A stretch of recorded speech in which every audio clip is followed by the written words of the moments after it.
Birdy39, welcome to the channel, happy new year and all that, 2022, hope you have a good one. Guess who came out today to make a video and forgot the camera stand? Me. So I just so happened to have this new GoPro 10 I got for Christmas in the car. So I'm going to make a video about this GoPro 10 and review it, because before getting this, I watched a few videos on YouTube and they're all very techie, very nerdy about what the camera is capable of. But after getting it, I've got a few complaints about it. So I just want to make a video of my experience, because I'm not a tech nerd. I just want something, I want to use it, and I want it to be simple and easy to understand. And yeah, so I represent the majority of people, I think. So I'm going to do my review of the GoPro 10. Right, let's get straight into it. Camera's on the dash, a little bit wonky, never mind. Right, so I'll talk a little bit about the camera, I'll talk a little bit about my experience of celebrating New Year's Day in Japan, because it's very different to England, yeah? In England, as a young man in your 20s or whatever, it's all about New Year's Eve and getting really fucked up. It was for me anyway. In Japan, I was surrounded by young people in their 20s and none of them were drunk. It was quite surprising. It was a little bit unusual. But it was less about New Year's Eve, yeah, and more about New Year's Day. So I decided to go to the top of Mount Bizan, which is like Tokushima's like tallest mountain in this area. And they've got the best viewpoint all over the city. So I wanted to see the sunrise from there. That was my little celebration for myself, going to mark the occasion of 2022. I was surprised. I was expecting there to be a few more people than usual, because I've been up there loads of times for getting photos of the sunrise and that. I was expecting there to be a few more people than usual, but there were literally hundreds, and most of them were like 20-year-old boys. It was quite weird. It was like a sort of pilgrimage of like young people. They walk up this windy road up to the mountain, it's quite a long way, and then watch the sunrise. It's all very civilized and all very grown up. There's no shouting, there's no like sort of drunken behavior. I didn't even see a beer can or anything, like just no alcohol, drugs or nothing. It was really unusual for me to sort of experience that at that time of year.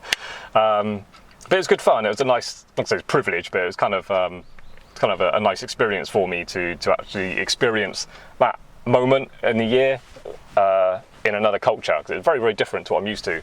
And I took videos with this camera of all the people and the sunrise. Sunrise wasn't that too spectacular. Then going back down the hill, a nice windy hill, you could see all the people walking down the hill. And so yeah, it was a good chance to test out this camera. This has got it's got a clip on there, the magnet on. I just stuck it on the bonnet and then just went down the hill.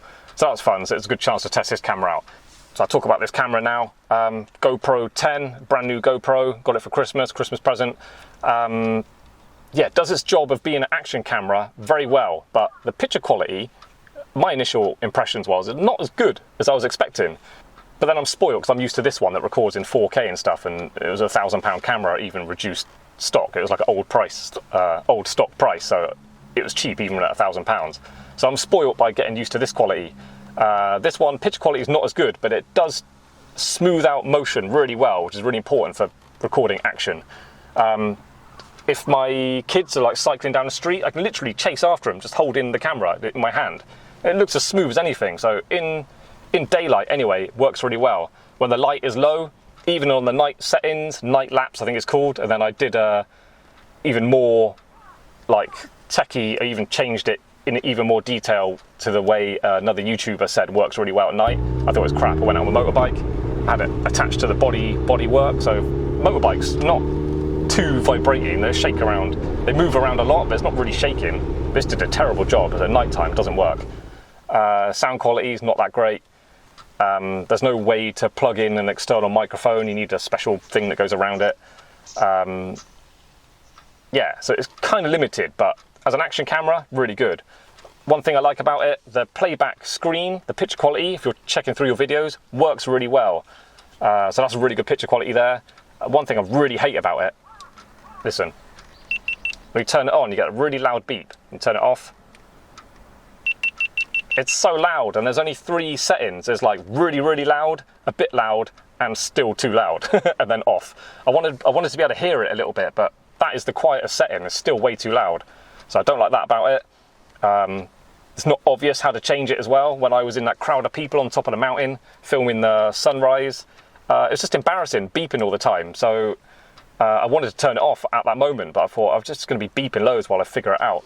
The screen is swipey. I don't know if it's like extra strong, like cover, plastic or like glass, whatever it is.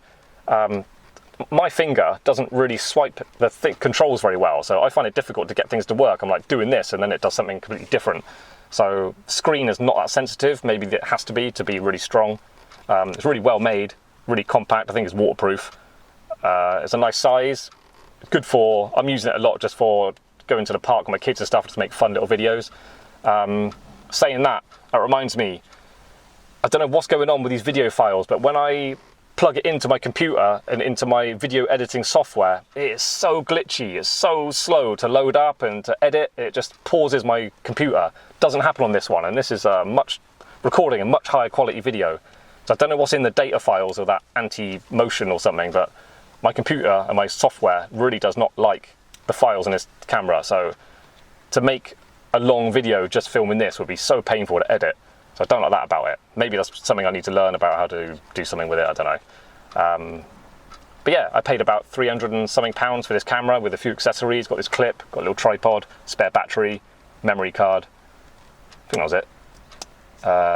But yeah, it's a good size and it's a well-made camera. So it's a fun toy, but it's not perfect. It has got a few limitations. But yeah, I like it. I don't regret buying it. So I kind of recommend it, but it's not as amazing as you might think.